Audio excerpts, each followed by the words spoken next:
Estamos começando o primeiro Podgresf, aqui na estrutura do Clube Gresf, que já foi aeroporto, que é clube social, que faz muita diferença na nossa cidade de Foz do Iguaçu e que vai levar aí um pouquinho de conhecimento para todos que querem saber mais quem que é o Gresf, o que é o Gresf. E para contribuir com esse bate-papo fantástico, eu estou aqui com o diretor, o presidente da diretoria executiva, o senhor Raul Correia, que era da FAB, que hoje faz parte dessa diretoria fantástica que é o Clube Gresf. Muito bom dia, tudo bem? Bom dia. Primeiramente quero agradecer aí a iniciativa da RP Comunicação para iniciar esse primeiro podcast aí do Gresf, né? E que a gente faça muitos daqui para frente, né? Se Deus quiser. Então, assim, a diretoria toda atual está coesa nesse sentido de a gente fazer com que o Gresf apareça, né, junto à sociedade, né, e algo nada melhor do que algo iniciando pelo Gresf. Uhum. Hoje nesse primeiro episódio, né, o tema dele é justamente a história do Gresf, né, como surgiu, e inclusive a gente está num ambiente aqui totalmente diferente que muitas pessoas ainda não conhecem, né, Raul? Fala para nós aqui, já iniciando, o que é esse ambiente que a gente está aqui no Gresf hoje? Esse espaço aqui é o Espaço Santos Dumont, né? Foi criado pela Isabelle Ferrari, né? Ela é a curadora desse espaço. Até aproveito para parabenizá-la, né, pela iniciativa. E nós temos aqui toda uma estrutura para receber os visitantes, né? Turistas, estudantes e moradores da cidade, né? No momento são estudantes e moradores da cidade, mas no futuro abriremos as portas para a visitação dos turistas que porventura passam aqui em Foz do Iguaçu. Que legal, então o Gresf de aeroporto, de centro de convivência, de clube social, também passa a se tornar um ponto turístico da cidade de Foz do Iguaçu. Com certeza. O objetivo é esse daí, né? O objetivo é que o prédio histórico, né, que é uma das belezas raras da arquitetônica de Foz do Iguaçu, né? Uhum. Elaborado pelo arquiteto Ângelo Murgel. Em 1941 foi inaugurado, provavelmente ele fez esse projeto aqui antes de 1941, né? Uhum. Então, a gente quer disponibilizar esse espaço aqui para que todos realmente visitem e tomem conhecimento, né, do primeiro terminal de passageiros do aeroporto de Foz do Iguaçu, né? Bacana. Pegando esse gancho aí do primeiro aeroporto de Foz do Iguaçu, aonde que se notou a necessidade? Eu sei que você talvez não estava aqui nessa época, não era menino, né? Talvez. Com certeza. Né? Ou nem existia. Mas como você tem dados históricos de qual foi a necessidade de se criar um aeroporto aqui na época? Na época, era onde está hoje, era um local distante da cidade, né? Uhum. E então ele atendia a demanda, né, dos moradores da cidade e principalmente dos militares do 1º Batalhão de Fronteira, né, que teria suas correspondências trazida aqui para Foz do Iguaçu e daqui para os grandes centros, né? Então eles aproveitavam também já essas aeronaves que pousavam aqui para fazer esse serviço também para a população de Foz do Iguaçu, os moradores de Foz do Iguaçu, né? Tudo iniciou, o aeroporto aqui praticamente ele iniciou com um campo de pouso e decolagem somente, um campo de aviação, né? Uhum. Que se chamava aeródromo somente, né? Porque ele não tinha a estrutura de um aeroporto. E isso aí, o primeiro pouso em Foz do Iguaçu ocorreu no dia 23 de março de 1935, né? Com a aeronave, o ACO CSO, né? Ela tinha uma capacidade para 2 pessoas, né? Inclusive, nós temos aqui na frente um monumento relembrando essa aeronave, né? Que pousou aqui em Foz do Iguaçu.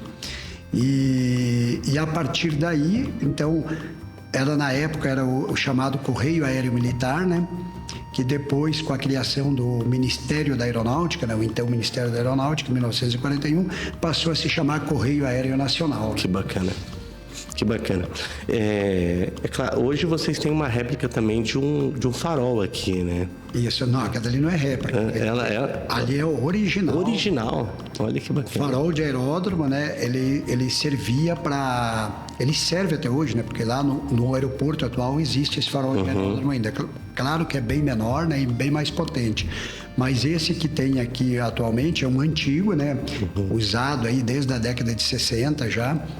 E nós temos ele instalado aqui do lado da torre de controle, né? Não podemos colocar para cima da torre, porque o certo é acima da torre, né? Mas a gente colocou abaixo para não confundir os pilotos, caso mau tempo aí, uma aeronave sem comunicação, achar que aqui é o aeroporto. Acha que aqui é aeroporto e pousar. Na época, ele estava instalado onde é o Senac hoje, né? Você diz o farol? O farol. Não, o farol, na verdade, esse farol estava lá no aeroporto atual. Então, quando foi desativado, que colocaram um farol mais moderno, menor, aí o comandante da época, né, Coronel Magela, ele doou, através do comando da aeronáutica, esse farol aqui para o Grêmio. E na época, como que os pilotos que chegavam aqui faziam para se orientar à pista, né? Como que era esse trajeto? Porque o historiador, outro dia, ele contou para nós que a primeira situação era colocar o rádio na sintonia M, né? Que daí já entendia que chegava na cidade, tinha a rádio local na época, já sabia que estava chegando. E ele também contou para nós que a aeronave, quando chegava, fazia a volta no antigo Senac. Isso. E pegava como orientação a matriz e a Avenida Brasil, que a Avenida Brasil era reto a pista daqui da época. Isso mesmo.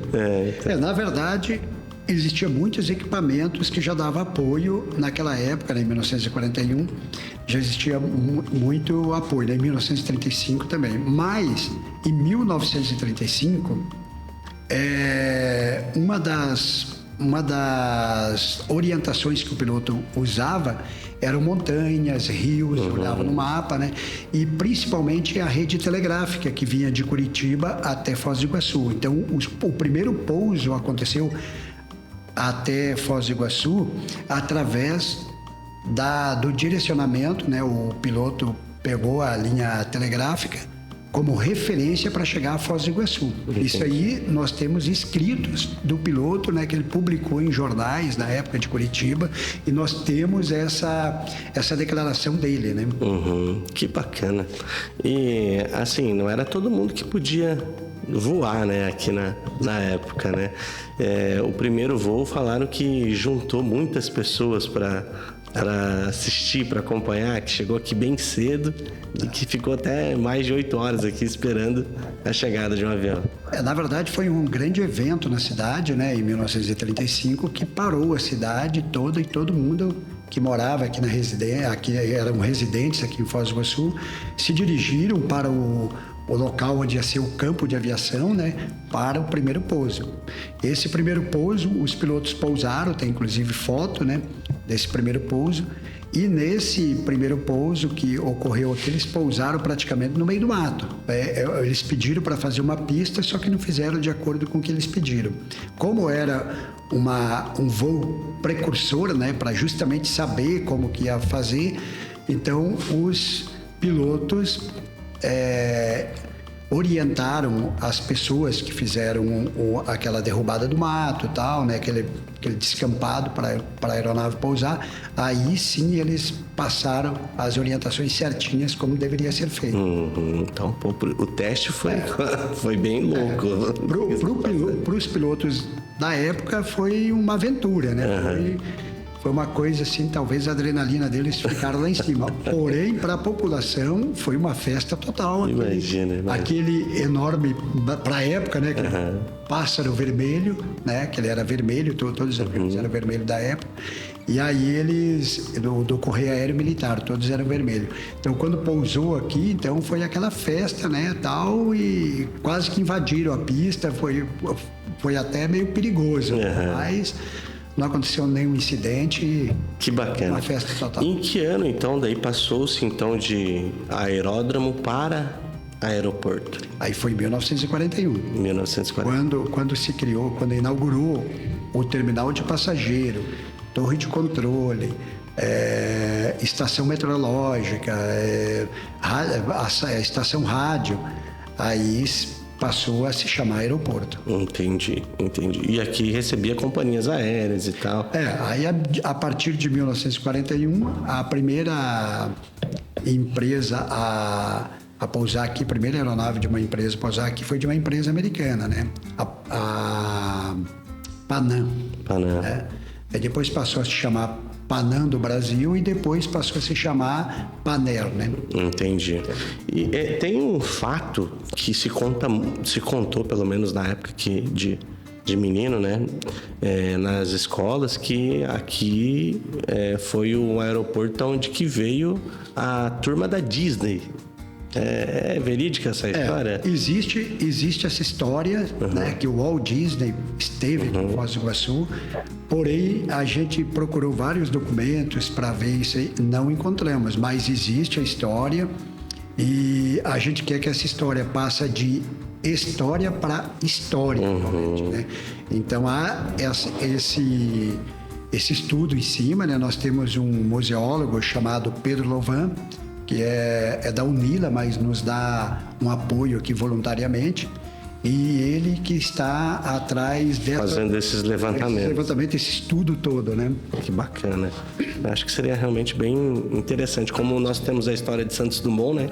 Que passou por aqui, pelo Hotel das Cataratas e tudo mais, né? Acho que seria interessante a gente ter esse fato de verdade, se realmente aconteceu. E aí o aeroporto ele teve sua vida útil por quanto tempo, Raul? De 1935, vamos dizer. Sim. As aeronaves já pousavam aqui desde 1935 até 1970 por aí. Mais ou menos 1970. 1969 já existia algumas aeronaves pousando no aeroporto atual. Porém, algumas ainda vinham para cá, né, por falta de informações, né, e outros interesses também que era próximo da cidade, né? Entendi. Até a desativação total do aeroporto em 1972, né? Aí foi desativado totalmente, ninguém mais pousa aqui, fechou, deixa o mato crescer e pronto. E passou a ser clube aí, né? Isso que eu ia te perguntar. Dentro exatamente nesse momento em que se deixa de ser aeroporto, passa a ser clube já, ou tem uma história antes ou depois disso? Ele tem uma história antes, né? Na verdade, o GRESF, a história do GRESF inicia-se em 17 de janeiro de 1945, quando foi-se fundado, né, o Guairacá Esporte Clube. A partir desse momento, nascia ali o embrião do GRESF. Era um clube formado por militares somente do Exército na época, né? E aí foram abertas as portas para militares da Marinha. Na época não existia aeronáutica ainda, né?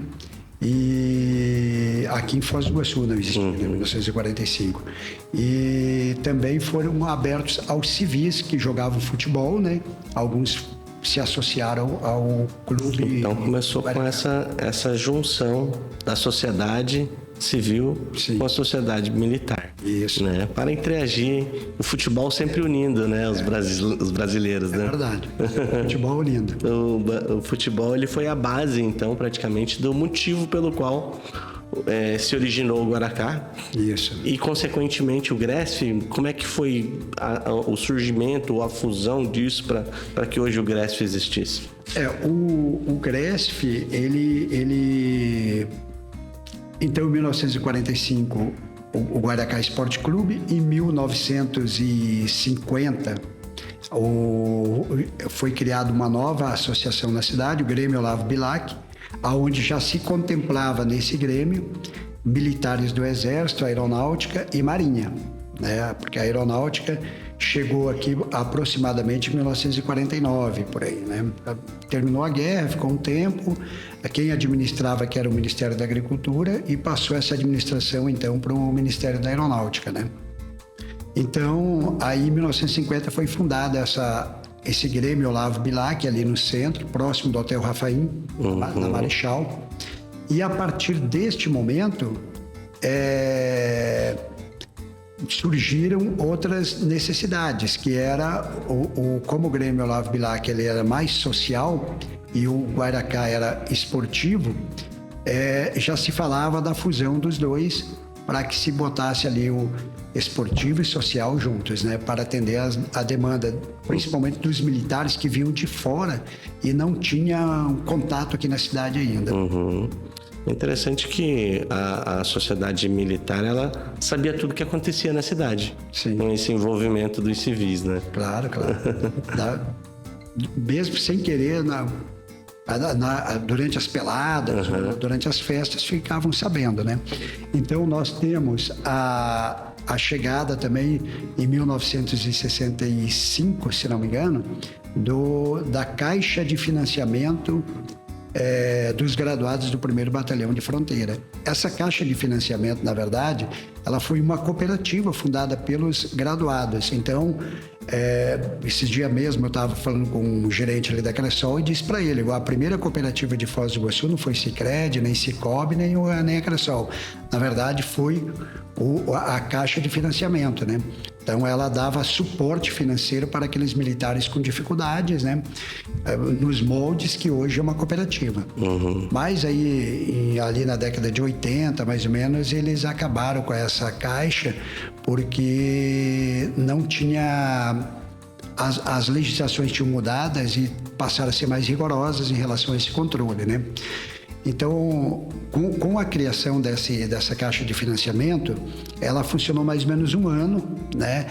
E aí, quando ela tinha um ano mais ou menos, os três presidentes dessas três associações, Guairacá, Grêmio Olavo Bilac, Caixa de Financiamento, se reuniram e decidiram, em 1967, pela fusão das três, e aí nascia o Grêmio Esportivo e Social de Foz do Iguaçu, o famoso Clube Gresp. Olha só, gente, é uma história que vai levando a outra, né? Mas daí os clubes anteriores, eles deixaram de existir, como o Guaracá, por exemplo. Hoje a gente se escuta ainda alguma coisa, né? Ou é o antigo Guaracá, não existe mais? Não, o antigo Guaracá não existe mais. Uhum. Existe um Guairacá hoje aí que aparece aí no mundo do futebol. Uhum. Ele, se não me engano, nem é Guairacá Esporte Clube. Se não me engano, é Guairacá Futebol Clube. Entendi. Alguma coisa assim. Mas eles continuam usando aquela data de fundação lá. Mas não é o real. Não é porque o Guairacá deixou de existir em 1967, quando da fusão das três associações. Entendi. E de lá para cá, quais foram as coisas que mudaram no clube? Porque até então era o futebol que movia, né, tudo, né? Hoje a gente vê que a estrutura do Gresp é totalmente diferente. Tem piscinas, churrasqueiras, academia, sala para eventos, artes marciais, enfim, tem muita coisa, né? O que foi agregando de lá para cá? Como é que foram essas evoluções? Como elas aconteceram? Para se ter uma ideia, o Guairacá, quando ele foi criado de uma maneira tal para os homens, né? Futebol. Naquela época, era só homem que jogava futebol. E aí, as famílias, as esposas, não tinham muitos contatos ali, né? Como não era um clube social, né? Porém, com o tempo, essas reuniões das esposas, dos filhos e tal, os próprios associados do Guairacá perceberam a necessidade da criação de uma parte social, certo? Então, essas pessoas é que criaram praticamente o Grêmio Olavo Bilac. Uhum. Era uma ramificação do Guairacá. Como a diretoria, eu não sei se ela, da época do Guairacá, não tinha essa vocação para o social, então ela fazia de tudo para não ter essa parte aí, né? Mas com o tempo não teve como, a pressão era muito grande e tiveram que fazer a fusão, né? E então a primeira demanda, a primeira construção do GRESF foi a construção da piscina. Na verdade é o seguinte, tem que se deixar claro que quando houve a fusão das 3 associações, a sede continuou funcionando aonde era o Grêmio Olavo Bilac, que era mais central, tal, e o Guairacá ali onde em frente à divisa. Então a sede passou a ser na Marechal Deodoro, lá em frente do Hotel Rafaim. Passado um tempo, o GRESF recebeu como doação essa área aqui onde a gente está hoje, o prédio histórico onde funcionava o aeroporto. Então, foi recebido do Dr. Damião, né, Antônio Damião Neto, como doação. Ele foi o doador da área para o GRESF. Porém, antes disso, já existia uma tendência da própria aeronáutica para ceder isso aqui para os graduados das Forças Armadas, né? Que graduados o que é? Suboficiais, subtenentes e sargentos. Para doar para esses militares para que aqui fosse a sede.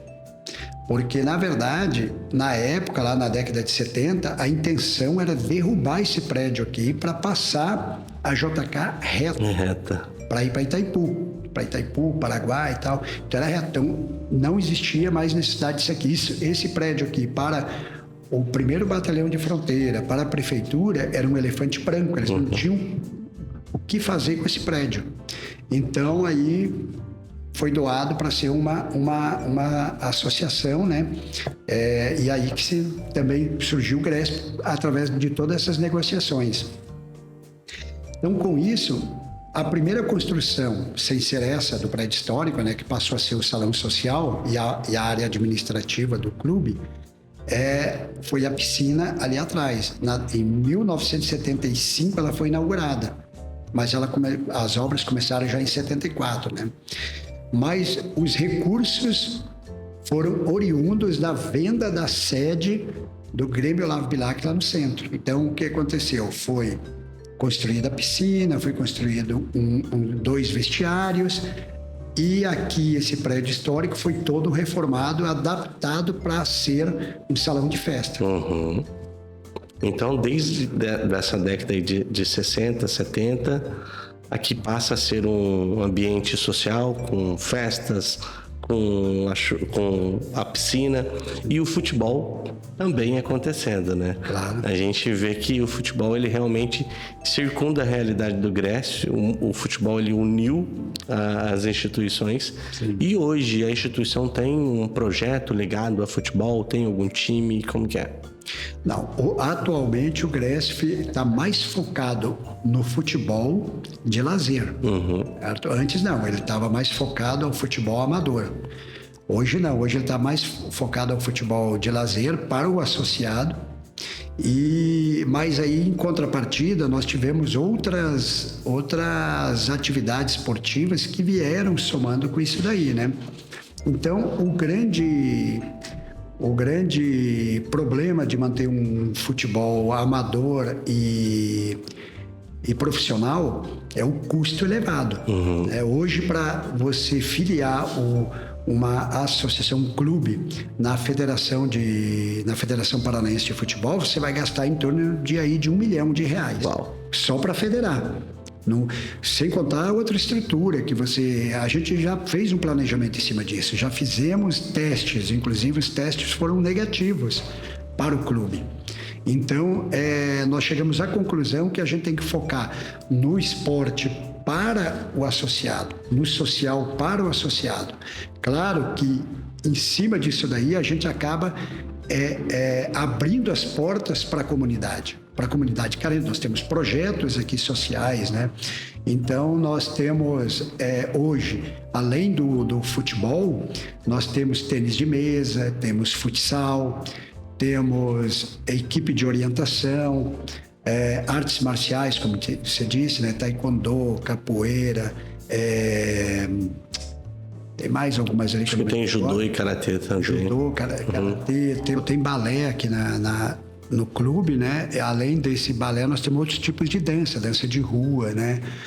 Nós temos parceiros, né? Nós temos os parceiros que atuam aqui dentro do GRESF, né?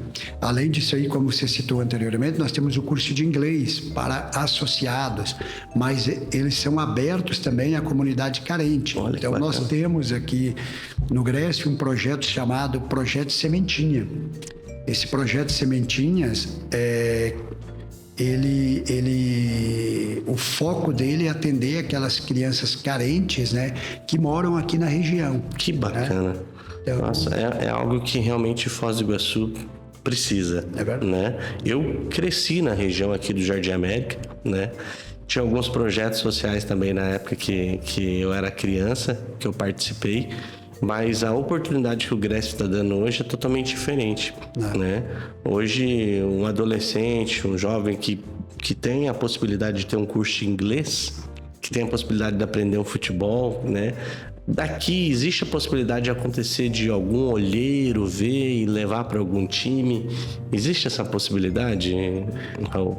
É muito difícil, porque, na verdade, nós não temos escolinha de futebol. Ah, entendi. Nós temos a escolinha de futsal. De futsal, sim. Tanto é que... é possível. É possível. É através do professor Jason, né, que é o responsável pelo futsal aqui do GRESF. Vários atletas já foram jogar na seleção brasileira de futsal, né? Sub-17, sub-15, sub-20, né? Então, existe esse trabalho do Jason para que até ele mesmo, né? Ele faz parte aí de algumas comissões técnicas também da seleção brasileira, né? Então, agora o futebol em si a gente não tem. A gente teve já no passado. A gente já teve escolinhas de futebol e tal, mas é aquilo que eu falei. Para você ter uma escolinha de futebol, você tem que ter o futebol voltado para o profissional. E para o profissional é caro. Para você manter uma escolinha de futebol, você vai cobrar, né? E vai ceder algumas vagas para crianças carentes e tal, né? Só que o custo é muito alto disso aí, porque para você ter a gente tem que ser responsáveis, né? Então, para ter uma escolinha de futebol, nós temos que ter um refeitório decente, né? Nós temos que ter nutricionista, vestiários, para atender essa demanda toda, né? Então, como eu disse anteriormente, para a gente ter uma escolinha de futebol aqui para atender a demanda e atender os critérios da FIFA, CBF, Federação Paranaense de Futebol, isso é muito legal. A gente precisaria de no mínimo 4 milhões de reais. É muito legal. No mínimo 4 milhões. E aí nós não temos condições de ter isso aí. Depois tem a manutenção desses atletas, né? Que a gente imagina que o custo disso aí, se a gente pegar só atleta de Foz do Iguaçu, não vamos pegar de fora, porque aí já tem outra demanda que são alojamentos. Então, se você pegar o custo só para manter os atletas aqui de Foz do Iguaçu, mensalmente você precisaria de 30 mil reais. Uau. Então, é elevado. Porque não é só você trazer o garoto para cá, treinar e mandar ele embora. Existe um trabalho psicológico em cima dessas crianças, né? Que a maioria moram em locais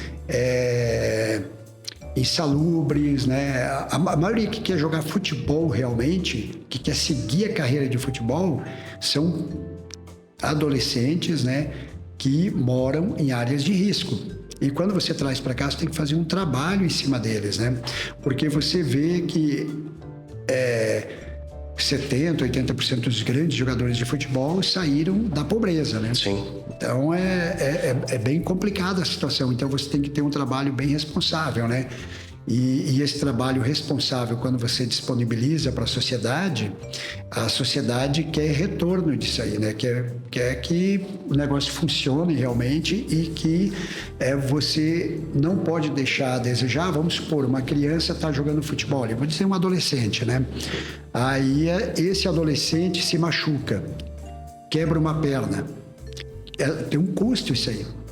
Se você mandar para o SUS, pode ser que ela seja até atendida, mas como uma, vamos dizer assim, uma medicina esportiva, você vai ter que pagar para isso, né? Você tem que pagar esse custo, você tem que manter esse custo, você tem que ter um plano de saúde, um seguro de vida para esses adolescentes, para esses atletas. E o alto custo faz com que a gente não tenha essa condição. Pode ser que no futuro até tenha, né? Hoje, um clube que poderia estar fazendo isso aí é o ABC, né? O ABC, o Flamenguinho e tal. Esses clubes aí, eles poderiam estar fazendo, mas eu não sei, assim, qual o motivo, mas eu acredito que seja financeiro também, por conta do custo elevado. Exatamente. Nos anos 2000, a gente, até ali, eu falo nessa época porque foi onde eu tinha ali a adolescência e tinha alguns amigos que inclusive era filho de militares e tal, e a gente notava muita presença, né, do exército brasileiro, dos militares. Até então, acho que a sociedade não tinha conhecimento de que o clube ele sempre atendeu também os civis, né? A gente teve sempre a maior parcela de associados civis ou militares? Até mais ou menos mais ou menos em 1990, a maioria era militares. Certo? De 1990 para cá, aí começou a ficar, a maioria começou a ser civis, certo? Então hoje nós temos uma grande parcela de civis, né? Talvez aí não tem direito a esse percentual, mas aproximadamente uns 70% são civis. Entendi. 30% militar, mesmo porque o militar nem tem efetivo para competir com os moradores de Foz do Iguaçu, né? Foz do Iguaçu tem quase 200 milhões de habitantes, né? Não, 200 milhões é muito, 200 mil habitantes, 200 milhões é o Brasil. Aproximadamente aí quase 200 mil habitantes, contando o pessoal morador, mais os forasteiros, né? Os turistas. Passantes. Então, uns 200 mil circulando aí. E militar aqui, a gente vai ter o que, somando as três forças, em torno de 1.000 militares, né? Então, entre o efetivo todo, né? Soldados. Então, nós não temos condições de termos essa demanda aqui para atender, para manter essa estrutura toda do GRESF, só com os militares, né? Então, nós temos que abrimos para os civis também, né? Acabamos atendendo a comunidade toda. E isso é bom, porque nós estamos num processo junto ao Ministério da Justiça, nós estamos num processo de OCIP, né?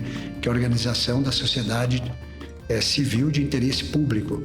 Então, a gente está prestes a ser certificado pelo Ministério da Justiça, né, para isso, e o Ministério da Justiça, ele vê isso, o clube, né, como um terceiro setor, onde o governo não pode atuar, tem a atuação do terceiro setor, que no caso são as associações. Que bacana, que bacana. Hoje, qual que é o processo? Eu quero me associar, como é que funciona, Raul?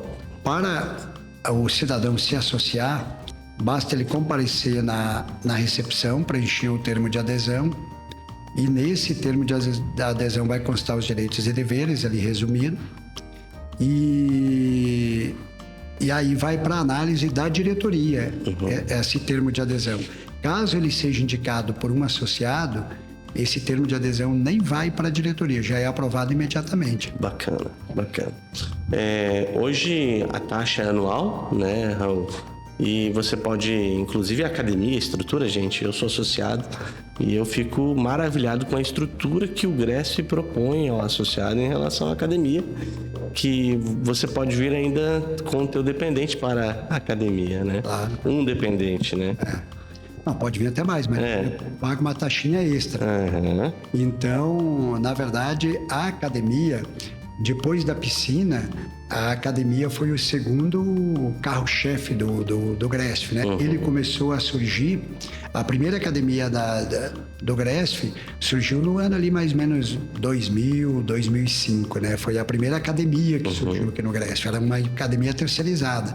Depois foi indo, hoje é uma academia própria do GRESF, né? E teremos novidades em relação à academia. Até julho, agosto, por aí, nós temos uma novidade, uma academia vai melhorar ainda muito mais. Que bacana. Para o associado e seus dependentes, né? Bacana, então tem muita coisa para acontecer ainda. Sim, nós estamos, só para você ter uma ideia, nós estamos construindo agora, né, os 2 vestiários para academia, né? Para academia não, para piscina, um vestiário feminino, masculino. E no futuro a ideia é essa academia aí nova dando apoio para a gente e outras obras que virão com o advento do ponto turístico aqui, que é a revitalização do estacionamento, a entrada sendo aonde hoje atualmente é o ponto de entrada, vai continuar sendo, mas a saída já vai ser aqui na frente, próximo do ginásio. Legal. E com a revitalização da JK, acredito eu que o clube pode ser muito beneficiado com isso também, né? Com certeza, porque com a revitalização da Avenida JK, pelo que a gente andou verificando, o layout, as imagens, né, que eles produziram, tal, como vai ser a Avenida JK no futuro, nós temos a certeza de que o GRESF será beneficiado e, por isso, esse ponto turístico de Foz do Iguaçu, que será aqui no GRESF, o antigo aeroporto, sendo visitado por pessoas do mundo todo, a gente vai contar com esse apoio dessa revitalização da Avenida JK. Que legal. Raul, eu queria que você deixasse aí uma mensagem para a nossa cidade de Foz do Iguaçu. Quem ainda não conhece, existe já, gente, uma apresentação turística, né? Existe um historiador da Unila que está aqui disponível para o clube para mostrar e ensinar as pessoas como é que foi o aeroporto, toda a história que está em volta do clube, né? Eu queria que você deixasse uma mensagem para as pessoas vir conhecer tanto essa parte histórica como também essa parte social, essa parte do clube, de entretenimento, um lugar de lazer, um lugar familiar que as pessoas podem vir. Sim.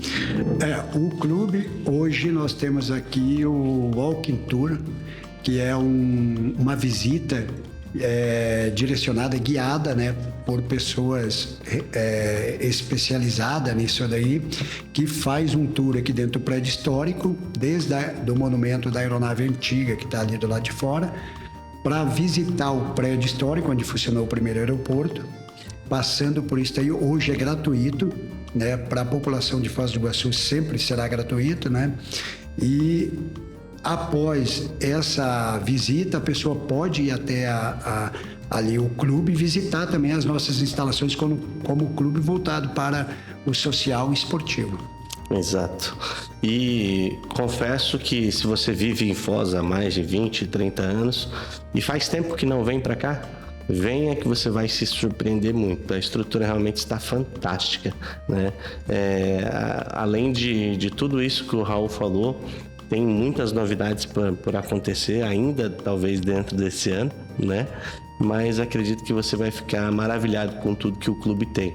A estrutura de churrasqueira, piscina, sauna, academia, artes marciais, enfim, tem muita coisa, né? Então, nós encerramos por aqui, Raul, nosso primeiro podcast, de vários outros que irão acontecer ainda, né?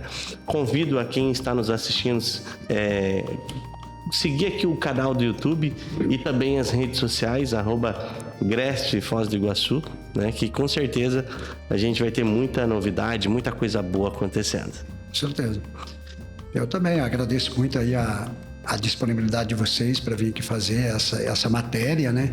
E as próximas a gente vai trazer mais diretores para participar e espero que também associados, funcionários, né, participem dessas entrevistas, desses debates, dessas perguntas, né, que vocês fazem para mim, vocês poderão fazer para eles, né, os professores da academia, professores de artes marciais, todos, né? Show. Valeu, Raul. Até o próximo podcast. Valeu. Obrigado. Até mais. Até mais.